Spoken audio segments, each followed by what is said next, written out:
하겠습니다. 살아계신 아버지 하나님 감사합니다. 세상에 많은 말들이 있습니다. 그 말들 가운데 우리가 들어야 될 말이 무엇입니까? 참고할 수 있고 배려할 수 있고 잘 간직할 수 있으나 그러나 우리가 반드시 듣고 고백하고 또한 움직이고 또한 실천해야 할 것은 하나님의 말씀, 그 말씀이 내 삶의 최우선순위임을 고백하오니 이 시간 우리에게 말씀하옵소서. 수많은 세상의 갑질 가운데 우리가 당하거나 또한 우리가 그렇게 멸망길로 또한 앞잡이로 살아가는 것이 아니라 능히 모든 사람을 살리고 모든 인생을 역전할 수 있는 비밀을, 영적인 비밀을, 세상을 살리는 비밀을 가지고 갈 수 있도록 이 시간 역사해 주옵소서. 모르드게와 에스더를 통해서 하나님께서 하신 그 역사가 오늘 우리 이 나라와 이 민족, 이 전 세계 현장 가운데 특별히 이 지역과 우리 가정과 가문과 후대들 가운데 분명히 드러나게 하옵소서. 구주 예수 그리스도 이름으로 간절히 기도 올리옵나이다. 아멘. 여러분, 우리가 오늘 저녁 함께 나눌 말씀은 제목이 뭡니까? 갑질하는 세상에서 역전하기. 에스더서 두 번째 말씀입니다. 갑질하는 세상에서 역전하기. 지난번에는 에스더가 왕후가 되는 장면에 대해서 설명을 드렸었습니다. 오늘은 왕후가 된 에스더가 이제 말 그대로 가장 이스라엘의 유다인들의 위기 가운데 있는 가운데 그 위기에서 어떻게 결단하고 어떻게 행동하는지를 설명하는 장면입니다. 지난번은 우리가 지난 수요일 날에 뭘 봤습니까? 모르드게도 에스더도 우리와 비슷한 사람들이라고 했죠. 어떤 면에서는 드러내기를 힘들어하지만 그러나 그렇다고 해서 잊어버린 사람들은 아니죠. 드러내지는 못하지만 반드시 기억하면서 고백해야 될 때 고백할 것을 준비하면서 살아가는 사람들, 저와 여러분과 같은 사람들이죠. 그렇다면 오늘 무엇이냐면 이런 사람들이 살아가는 세상은, 우리가 살아가는 세상은 어떤 세상입니까? 이 세상에 나보다 뛰어난 혹은 나의 위에 있어 보이는 그 사람들의 갑질하는 세상에서 저와 여러분이 당하고만, 우리가 무시당하고 혹은 스스로 왕따를 자처하면서 살아가야지만 간신히 근근히 살아갈 수 있는 세상이냐라고 물으실 때 no, 아닙니다. 세상은 우리를 갑질하려 하고 세상은 이게 세상의 법칙이다라고 말하지만, 그런데 하나님께서 우리에게 주신 답은 뭐냐면 아니다. 너에게 반드시 해답이 있다. 정답이 있다. 답이 있다고 응답하시는 하나님을 우리는 주목해야 합니다. 자, 첫 번째 봐야 될 것이 뭐냐면 이런 거예요. 누가 나를 부를 때 해주야 하면 예, 혜민아, 혜연아 하면 예, 전사님 이렇게 하면 여러분이 답을 하면서 화답을 하잖아요. 부름에 대해서. 네, 아주 무서운 부름이 있었습니다. 그 무서운 부름이 뭐냐면 왕이 부를 때이죠. 주로 왕이 부를 때는 왕이 필요해서 부르겠지만 두 가지 중에 하나입니다. 하나는 뭐냐면 상을 주기 위해서, 또 하나는 뭡니까? 벌을 주기 위해서. 그 벌이라는 것은 죽이는 것까지 들어가 있기 때문에 쉽지 않은 거죠. 그래서 왕에게 나갈 때는 큰 축복과 저주, 멸망과 축복, 그 사이에서 갈림길에 서 있는 것입니다. 여러분, 에스더가 왕후가 됐지 않습니까? 누구보다도 아리따운 처녀였지 않습니까? 그것 또한 모든 아름다운 여인들을 다 모아놓고 1년이 넘게 단장을 하고 준비를 해가지고 한 번씩 보이는 그때, 이야, 에스더가 걸렸어요. 정말로 왕후가 됐단 말입니다. 근데 문제는 뭐냐면 오늘 우리 본문의 17절부터 읽었지 않습니까? 어떤 이야기, 9절부터 읽었지 않습니까? 어떤 이야기입니까? 왕후 에스더를 찾은 지가 며칠이나 지났다? 30일이 지났다고 말합니다. 여러분, 사랑하는 사람, 보고 싶은 사람 3시간, 사흘, 열흘, 일주일만 지나도 찾을 건데 지금 여러분 이것을 봐서 어떤 사정이 있는지 모르겠지만 아하수에로 왕이 에스더를 부르지 않은 지가 사흘이 아니라 열흘이 아니라 보름이 아니라 30일이나 지났다는 것은 그 마음에 사랑이 식었을까요? 불탔을까요? 식고 있다는 거죠. 확실히 이 왕은 호세칸입니다. 그냥 와스디도 자랑하다가 순간적으로 폐위시켜버리고 또 그거 생각할 때 너무 마음 아프니까 다시 또 왕후를 드리기도 하고 수많은 왕후와 후궁들과 여자들이 많으니까 너무 이쁜 사람들이 많으니까 내 왕비가 있고 왕후가 있음에도 불구하고 찾지를 않은 거예요. 가장 아름다운데 그것은 눈에 아무리 아름다운 연예인도 아무리 대단한 사람도 계속 보면 그만큼 질려버리는 사람, 그 사람이 이 왕인 거죠. 그러면 왕이 부르지 않으면 오늘 법칙이 뭐였습니까? 왕이 부르지 않은 누구든지 나가면 그 사람이 왕후든 뭐 정승이든 아무리 부자든 친척이든 아무 상관없습니다. 왕들을 죽이려고 하는 것은 누굽니까? 가족들이 더 많기 때문에, 친척들이 더 많기 때문에, 암살하려고 하기 때문에 왕 앞에 가는 것은 특별하게 몇몇의 내시가 미리 얘기해서 부르지 않으면 갈 수 없어요. 그 부름도 축복과 저주의 갈림길에서 부르는 거죠. 근데 30일 동안 왕이 부르지 않았어요. 그러면 그렇게 조용히 잊혀질 수도 있어요.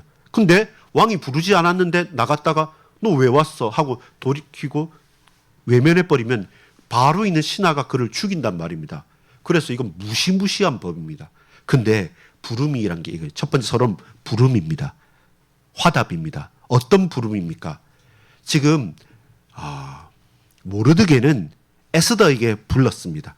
이 2장과 4장 사이에 어떤 일이 있었냐면 악한 총리 하만이 괴략을 꾸며가지고 모르드게와 유다인들은 전부 다 죽이겠다라고 조서를 가지고 딱 펼쳤습니다. 그래서 몇 날 며칠 몇 일 되면 자, 저 유대인들한테 불만 있는 사람 다 일어나봐. 자, 유대인들의 재산 다 뺏고 저들 마음대로 처단해라. 자, 날짜 정했다. 자, 조서를 전부 다 펼쳐 보내라. 이렇게 해서 그러면 이제 짝각 시간은 가고 있죠. 그리고 유다인들은 이 갑자기 무슨 일이냐, 뭘 잘못했느냐, 영문도 모르고 죽일 날만 기다리고 있단 말입니다. 그러니까 그들은 부르짖는 거죠. 죽겠구나, 죽었구나. 근데 누구도 답할 수 없어요. 그때 모르드게가 연락을 하는 거죠. 에스더에게. 이러하다라고 연락을 한 것이죠. 그때 모르는 게 아닙니다. 사촌 오빠, 내 아버지처럼 나를 길러줬던 모르드게가 요청했지만 내가 답할 수가 없어요. 왜냐하면 왕이 부르지 않으니까요. 많은 사람들, 내 친척이 부르고 내 형제가 부르고 우리 성도님들이 부르고 내 가슴에 내 마음에 내 스스로의 부름도 있습니다. 근데 그 부름이 누구는 불러서 답하고 싶지만 왕은 나를 부르지 않고 있는 거예요. 바로 거기에서 문제가 있는 겁니다. 여러분, 세상에 내가 부르고 싶어서 불렀는데 대답하지 않아요. 나를 좀 불러주시면 좋겠는데 그 사람 나를 불러주지 않아요. 그런 언밸런스, 어긋난 부름들이 있는 거예요. 꼭 들어야 될 말이 있고 꼭 말해야 될 것이 있는데 서로 맨날 어긋나요. 내가 불렀을 때 그는 듣지 않고 그가 나를 불렀을 때 나는 화답하기 싫고 그게 막 엇갈려 있는 가운데 정작 딱 맞아떨어지지 않는 거죠. 이것이 갈등인 것이죠. 마침 이때 왕이 에스더를 불러서 매일마다 부르는 관계에 있으면 이러저러 해서 이러니까 이건 잘못됐습니다. 나도 유다인입니다. 말을 해야 되는데 문제는 그런 기회조차 없어진 거죠. 꼭 정작 필요할 때 할 수 없는 일들. 그때 우리는 흔들리게 됩니다. 그때 우리는 고민하고 걱정하게 됩니다. 여러분, 근데요, 중요한 게 있어요. 뭐가 중요할까요? 사람의 부르짖음, 사람의 부름에는 한계가 있습니다. 이처럼. 근데 하나님의 부르심과 우리가 주님을 부르는 것은 한계가 있을까요? 없을까요? 없습니다. 그래서 저와 여러분은 하나님께 부르짖어야 돼요. 그래서 저와 여러분 하나님의 음성에 귀 기울이고 그 말씀에 청종할 수 있어야 돼요. 하나님과 저와 여러분은 24시간 영원토록 하나님과 소통되어지는 영적인 주파수를 맞추는 것이 필요하다는 사실입니다. 그러면 사람의 부르짖음과 사람의 응답과 화답을 넘어서는 응답을 하나님에게서 얻게 되는 것입니다. 여러분, 하만이 조서를 내려서 다 죽게 생겼습니다. 그 유다인들은 부르짖어요. 누구에게도 답을 찾지만 답을 찾을 수 없었어요. 그때 모르드게는 똑똑똑 두드립니다. 누구에게? 에스더에게. 당신이 네가 왕후의 위치에 오른 것은 이때를 위함이 아니냐라고 부르는데 에스더는 답답한 거죠. 알겠는데 답이 맞는데 그렇게 해야겠는데 정작 왕은 30일 동안 나를 잊어버리고 자칫 잘못하여 나아가다가는 나는 죽겠구나라는 그 위기에 봉착하는 거죠. 그때 왕의 부름이 먼저가 아니라 하나님의 부르심이 먼저인 것입니다. 그것이 저와 여러분이 귀를 열고 들어야 될 부르짖음입니다. 그 화답을 저와 여러분은 먼저 할 수 있어야 됩니다. 여러분, 이렇게 우리의 삶을 살아가다 보면 위험한 부름이 있습니다. 아주 위험한 부름이 있습니다. 어떤 위험한 부름이었습니까? 생명을 걸어야 되는 부름이 있는 것입니다. 도박하듯이 할 수가 없잖아요. 아까 말한 대로 왕이 금규를 딱 내세우지 않으면 모든 사람은 다 죽으니까요. 그 위기가 닥쳤을 때 그 위험한 부름 가운데 우리가 영안을 쫙 열고 봐야지만 제대로 보입니다. 모르드게가 뭐라 했는지 압니까? 분명하게 말합니다. 만약에 네가 우리 민족의 유다인의 부름을 응답하지 않고 화답하지 않으면 너는 잘 먹고 잘 살 줄 아느냐? 그렇지 않다. 반드시 하나님은 이 민족을 구원하실 것인데 거기에 쓰임받아야 되지 거기에 쓰임받지 못하면 부끄럽게 될 것이고 너는 멸망할 것이다. 실제로는 오직 왕과 대화를 할 수 있는 유일한 채널은 누구입니까? 에스더밖에 없죠. 이 에스더 왕후밖에 없는데 왕후도 흔들릴 만한 토대 속에 있는 거죠. 그러면 두 개 중에 하나입니다. 뭐 할 수 있냐면 그냥 길을 닫는 거죠. 자칫 잘못하면 나부터 죽으니까요. 아니 뭐 유다인의 조서가 찍혀서 죽는 날 떠나서 꼴을 갔는데 왕이 금유를 내지 않거나 그냥 지나가 버리면 나는 죽는 목숨이니까 아주 위험한 부름에 저와 여러분은 머뭇거리고 주저할 때가 많지 않습니까? 근데 그때 여러분 생각 잘 해보세요. 지금 이 이스라엘 백성들 이제 이 유다인들은 어디에 와 있습니까? 성벽 성문 밖에 있잖아요. 밖에서 다 죽게 생겼어요. 성 안만 안전하고 밖에 있는 모든 유다인들은 다 죽인다는 것이 악한 총리 하만의 계략이었거든요. 그러면 생각해 보면 그래 나는 내가 살기 위해서는 이 성문 밖으로 왕궁 밖으로 안 나가면 가만히 있으면 제일 안전하잖아요. 그렇지 않습니까? 근데 깨어서 보면 그렇지 않아요. 여러분, 밖이 죽음의 현장입니까? 안은 무엇입니까? 평안하고 안전합니까? 아니에요. 이 왕궁 안은 감옥인 거죠. 그걸 깨달았던 거예요. 밖은 위험하다. 안은 뭡니까? 안전하다. 아니요. 안에 갇혀 있는 거예요. 안에 보호받고 있는 것이 아니라 왕에게 갇혀 있는 것입니다. 내가 왕후다. 내가 힘이 있다. 내가 아름답다. 내가 뭐다. 근데 단 하나도 왕이 명령했을 때 거부할 수 있는 게 없잖아요. 그럼 왕의 감정 기복 때문에 막 이렇게 왔다 갔다 하고 호색한 이 왕이 어느 날 갑자기 또 술에 취해서 왕후를 폐위시켜버리면 그 전에 와스디 왕후를 에스더는 봤잖아요. 그 왕의 사랑이 영원할까요? 아니에요. 그 왕은 믿을 만한 사람 특별히 아닙니다. 그렇다면 왕궁 안에 가만히 그 위험한 부름을 받지 않고 나만 콕 숨어 있으면 나만 안전할 것 같습니까? 아니죠. 볼모로 잡힌 거예요, 사실은 그 감옥에 위험한 감옥 속에 갇혀 있는 것이 그것이 영적인 눈을 뜨고 볼 것입니다. 그렇다면 여러분 감옥에 갇혀 있는 것을 택하고 거기에 머물러 있겠습니까? 아니면 그 경계 왕궁을 넘어서서 바로 지금 이때 유다인들의 구원을 놓고 하나님께서 나를 왕으로 세우셨구나라고 하는 그 메시지에 대한 그 부름에 대해서 모르드게의 청에 대해서 저와 여러분 뭐 해야 됩니까? 응답해야 되죠. 어려운 고통스러운 부름이 과연 위험하고 고통스러운가요? 아니죠. 그 길만이 사는 길입니다. 우리가 착각하면 안 돼요. 왕궁 안에 있는 것은 안전한 것이 아니라 갇혀 있는 것이에요.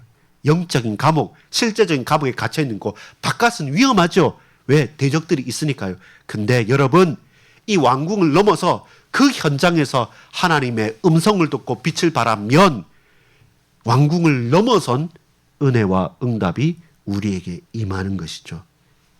왕궁은 보호가 아니라 왕궁은 감옥이고 가두는 것입니다. 그래서 여러분, 저와 여러분, 우리의 현장 갇혀 있지 마세요.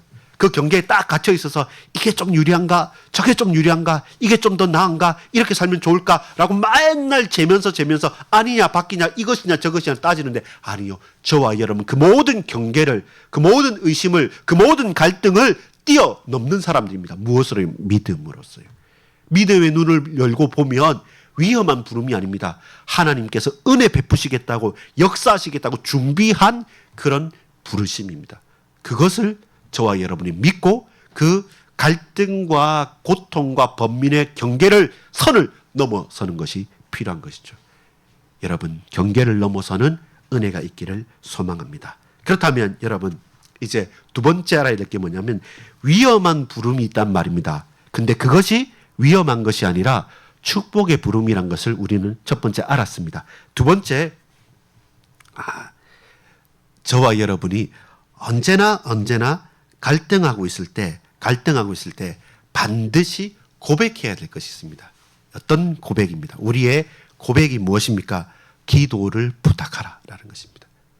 아주 정적인 것 같습니까? 가장 적극적인 게 기도를 부탁하고 기도를 한다는 것이 가장 적극적인 부름입니다. 왜 기도 제목이 뭐였습니까? 에스더의 오늘 기도 제목이 뭡니까? 죽으면 죽으리라는 겁니다. 죽겠다는 겁니다. 여러분, 기도 없이 행동하면 그것은 만용입니다. 그러나 행동하지 않는 기도는 그것은 비겁함인 겁니다. 행동하지 않고 기도만 한다, 이것을 안 믿는다는 거죠. 근데 기도라는 행위라는 거죠. 그럼 비겁한 거고. 근데 여러분, 기도 없이 무조건 행동만 한다, 큰 욕심이 만용이죠. 어리석은 것이죠. 그래서 저와 여러분은 이 위험한 부르짖음 가운데 축복된 부름으로 이 인생이 역전되기 위해서는 기도를 실천해야 됩니다. 여러분, 오늘 제목처럼 지금 누가 갑질하고 있습니까? 하만 총리가 갑질하고 있습니다. 왜? 모르드게의 일로 모르드게가 하만 총리 앞에 뻣뻣했거든요. 모든 사람들이 왕이 없을 때는 하만 총리 앞에서 절절맸는데 이 유다인이 보니까 좀 뻣뻣해, 뭐 잘하는 것 같아요. 근데 나를 내가 누군데 나를 몰라라고 하면서 그 괘씸죄를 때문에 모든 민족을 다 죽이겠다고 괴략을 꾸민 것입니다. 그런 말도 안 되는, 그런 이유도 없는 그런 불합리한 세상의 갑질 속에 저와 여러분 노출되어 있는 겁니다. 다른 게 아니에요. 다니엘도 그랬고, 그 다음에 모르드게도 그랬고, 수많은 여러분 공무원으로서 역사상에 나온, 성경에 나오는 인물들은 다 좀 불합리한 일들을 실제로 당합니다. 그가 실제로 잘못해서가 아니라 믿는다는 그 하나 때문에. 그래서 저와 여러분 낙심하지 말 것은 우리만이 아니라 세상을 살아가는 모든 신앙의 선배들은 다 불합리하게 말도 안 되는 일들을 당하고 있었습니다. 그때 한탄한 것도 아니고, 그때 원망한 것도 아니고, 그때 맞서 싸운 것이 아닙니다. 그때마다 모든 우리 믿음의 조상들은 뭐였냐면 기도했다는 겁니다. 그리고 그 기도란 단순하게 그냥 입술로 그냥 웅얼중얼 거리는 것이 아니라 죽으면 죽겠다, 내가 지금부터 사흘 밤낮을 먹지도 않고 마시지도 않겠다, 당신들도 이 민족들도 이 안에서 저 밖에서 같이 합심해서 철야하면서 금식하면서 기도하자. 그리고 그 믿음을 가지고 30일 동안 부르지 않았던 왕 앞에 나는 나가겠다는 겁니다. 그것이 기도하면서 실천한 에스더의 신앙인 것이죠. 우리는 비겁하게 행동하지 않으면서 기도만 하고 다 했다라고 하나님을 믿지 않는 행위만 하는 율법주의자가 아닙니다. 반대로 믿음 하나도 없으면서 무조건 이렇게 저렇게 행동만 하는 그런 무식한 만용을 가진 택도 아닌 사람들도 아닙니다. 저와 여러분은 믿고 기도하는 자들입니다. 여러분, 그러니까 뭘 넘어설 수 있습니까? 머뭇거림을 넘어설 수 있는 겁니다. 아까 첫 번째 무엇이 머뭇거리게 했습니까? 죽느냐 사느냐, 그 고통 속에서. 여러분, 이거 한번 물어보겠습니다. 유일하게 성경에서 하나님이라는 단어, 이름이 나오지 않는 성경이 어딘지 압니까? 에스더서예요. 여러분, 에스더서는 전체가 하나님이라는 단어가 나오지 않아요. 근데 무엇입니까? 무엇보다 하나하나의 말과 행동에 하나님의 간섭하심이 쫙 펼쳐지죠. 그래서 에스더서에는 드러나지 않는 감독, 연출자로서 하나님께서 다 이렇게 스토리를 이끌어가는 거고, 그리고 이 에스더서는 불임절에 그 사람들이 딱 모여있을 때 처음부터 끝까지 이렇게 낭독을 한 거거든요. 근데 신기한 건 뭐냐, 여러분, 이 아이부터 어른까지 이 에스더서를 읽는 게 너무나도 인기가 있었습니다. 불임절 때. 그러면서 뭐였냐면 하만 총리 이름이 나오잖아요. 그러니까 하만이 이럴 때마다 뭐 하냐면 여기 보세요. 발을 굴렸어요. 사람을 딱 써서 하만이 죽었다 이럴 때 하만이 할 때마다 계속 발을 쿵쿵 이렇게 굴른 겁니다. 그게 이스라엘 백성들이 이 독법 같이 성경을 읽을 때 했던 독법이라고 합니다. 이 악한 하만이 자기의 얼마 가지지 않는 그 권위를 가지고 세상에서 갑질하는데 우리는 거기에 꼼짝 말고 다 당하게 되었죠. 근데 우리는 그 이후에 결론을 알지 않습니까? 하만이 유다인들을 달라고 세운 저 장대 위에 누가 달립니까? 하만과 자기의 자녀들과 그 가문이 다 달리게 되는 것이죠. 여러분, 갑질하는 세상 가운데 어떻게 우리가 인생을 역전하겠습니까? 우리의 힘과 능력으로는 부족하고 불가능합니다. 왜냐하면 너무 위험하거든요. 좀 쉽게 판단 못합니다. 30일 동안 왕이 부르지 않았는데 내가 막상 나간다는 것, 두려운 것입니다. 차라리 귀 닫고 눈 감고 피해서 모르겠다, 그냥 나라도 살아야지 하는 게 우리가 평상시 그냥 우리가 살아가는 그런 방식들입니다. 근데 다시 말하지만 이들은 적극적으로 드러내지 못했지만 기억을 잊지 않은 사람들입니다. 가장 위기의 순간에는 모르드게가 말하죠. 그 전까지는 유다인임을 말하지 말라 했는데 이제 반드시 네가 왕후의 자리에 왕비가 된 것은 바로 이때를 위함이다. 그러면 뭐 해야 됩니까? 기억하고 말하라는 것입니다. 그게 아무리 위험한 결단이라고 해도, 근데 자세히 영적으로 살펴보면 그게 위험한 게 아닙니다. 바로 그것밖에 답이 없어요. 안에 있으면 감옥에 갇힌 거예요. 밖에 있으면 자유롭지만 위협이 있는 거고 힘든 거고 죽음의 위협에 노출된 것이지, 안에서는 조용히 아무것도 모르게 점점 거기에서 죽을 수밖에 없는 것이죠. 감옥에 갇혀 죽는 겁니다. 사실은 안전한 것이 아니라 언제 왕이 나를 모함하고 왕이 나를 죽일까 모르게 전전긍긍하면서 맨날 기다리는 그렇게 평생을 메말라 죽게 되는 건데, 그럼 여러분 그렇게 메말라 죽으시겠습니까? 그때 저와 여러분은 갈등과 번민과 고통과 불신앙의 경계를 넘어서는 것이죠. 왕궁에서 나와서 왕에게 가서 그에게 말해야 되는 것이죠. 나도 유다인입니다. 근데 아주 뒤에 장면을 보면 알겠지만 지혜롭게 그리고 분명하게 정확하게 말하는 그런 여인이기도 한 것입니다. 넘어서십시오. 머무르지 마십시오. 결코 지금 있는 그 결정이, 그 행동이 위협과 무서운 것이 아닙니다. 제대로 보면 가장 확실한 답을 가지고 행동할 수 있습니다. 무엇입니까? 우리는 기도할 수 있는 하나님의 사람들입니다. 그래서 기도를 부탁하십시오. 그리고 기도하십시오. 여러분 부모님께, 우리 동역자들에게, 우리 교육자들에게, 여러분 믿음의 선배들에게 기도를 부탁하십시오. 그게 가장 힘이 된 동력이고, 또 기도를 부탁해서 우리 개인이 아니라 합심하여 기도할 때 하나님께서 큰 문들을 열어주시는 것입니다. 사흘 밤낮을 먹지도 마시지도 말라는 맛은 무엇입니까? 이게 가장 중요하다는 것이죠. 이것이 가장 중요하고 가장 우선순위이기 때문에 먹는 것보다 더 중요한 일이 생겼을 때 기도해야죠. 마시는 것보다 더 중요한 일이 생겼을 때 기도해야죠. 잠자는 것보다, 노는 것보다, 공부하는 것보다 더 중요한 일이 생겼을 때 저와 여러분 생명을 걸고 기도해야죠. 그래서 깨닫는 것입니다. 이것은 내 힘으로 할 수 없기 때문에 하나님 은혜가 필요하다. 근데 나 혼자 할 수 없기 때문에 내가 대표 선수로 와 있지만 이것은 우리 유다인 전체를 향한 하나님의 분명한 계획이다. 그것이 뭡니까? 인생을 역전하는 방법입니다. 여러분 결코 개인 플레이 하지 마십시오.